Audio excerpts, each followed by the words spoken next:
Bulletin के आगाज में जिक्र चेयरमैन तहरीक इंसाफ इमरान खान का, जो कहते हैं कि जेल भरो तहरीक में खुद गिरफ्तारी दूंगा। इमरान खान ने कहा कि माइनस इमरान खान पॉलिसी चल रही है। नवाज शरीफ को वापस लाने के लिए मुझे नाअहल कराने का मंसूबा बनाया है।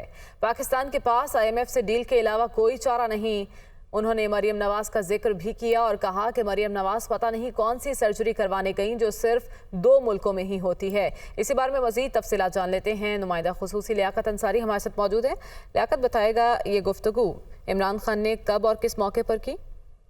आज बिल्कुल चेयरमैन तहरीक इंसाफ इमरान खान ने इस्लाम पास में अपनी रिहायशगाह पर गैर मुल्की ज़राए अबलाग के नुमाइंदों से गुफ्तगू करते हुए ये गुफ्तगू की है और उनका ये वाज़ेह तौर पर कहना था कि जो एस्टेब्लिशमेंट है ये सिर्फ आर्मी चीफ का नाम है और अभी तक एस्टेब्लिशमेंट की तरफ से मस्बत इशारा नहीं मिला। कमान की तब्दीली को अभी सिर्फ 2 माह हुए हैं, लिहाजा वो आर्मी चीफ को बेनिफिट ऑफ डाउट देते हैं। इस वक्त माइनस इमरान खान पॉलिसी चल रही है और जनरल बाजवा की पहचान में गलती हुई। इमरान खान का कहना था कि जनरल बाजवा को एक्सटेंशन देना जिंदगी की सबसे बड़ी गलती है और नवाज शरीफ को वापस लाने के लिए और मुझे नाहक करने का मंसूबा बनाया गया है। शहरियान केस में लार्जर बेंच का बनना मेरे लिए अच्छा है और जेल बरो तहरीक में उन्होंने कहा कि वो खुद गिरफ्तारी देंगे और मुकम्मल सेहतयाब होने के लिए उन्हें 2 हफ्ते लगे और फिर जेल बरो तहरीक को वो खुद उसकी लीड करेंगे। उन्होंने कहा कि अभी तक किसी से कोई राब्ता नहीं, अगर कोई बातचीत के लिए आया तो बताऊंगा। आईनी तौर पर इलेक्शन 90 रोज में होने चाहिए और इस पर अमल दरामद मुतल्लिका अदारों ने करवाना है।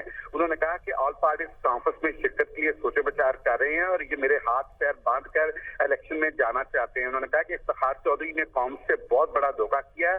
बिलावल भुट्टो अमेरिका में नाश्ता तो कर सकते हैं मगर अफगानिस्तान में अमन की खातिर नहीं जा सकते। उन्होंने कहा कि पाकिस्तान के पास IMF से डील के अलावा कोई चारा नहीं है। उन्होंने कहा कि कश्मीर का असल स्टेटस बहाल होने तक हिंदुस्तान से बात नहीं होनी चाहिए। उन्होंने कहा कि मरियम नवाज पता नहीं कौन सी सर्जरी करवाने गई थी जो सिर्फ 2 मुल्कों में होती है। उन्होंने कहा कि ये खुद बाहर इलाज करवाते हैं और पाकिस्तान में जो है ये हेल्थ कार्ड को भी बंद कर देते हैं। उन्होंने कहा कि हुकूमत तोशा खाना केस में फंस गई है। अदालत ने तोशा खाना की तफसील मांगी जो अभी तक उसको नहीं मिली। उन्होंने एक बार फिर कहा कि नवाज शरीफ चाहते हैं कि इमरान खान की नाअहली हो। उन्होंने कहा कि मौजूदा तालिबान हुकूमत जो है वो पाकिस्तान मुखालफ नहीं है और हम दहशत गर्दी के मुतहम्मिल नहीं हो सकते। बहुत शुक्रिया लियाकत अंसारी, आपने अपडेट किया।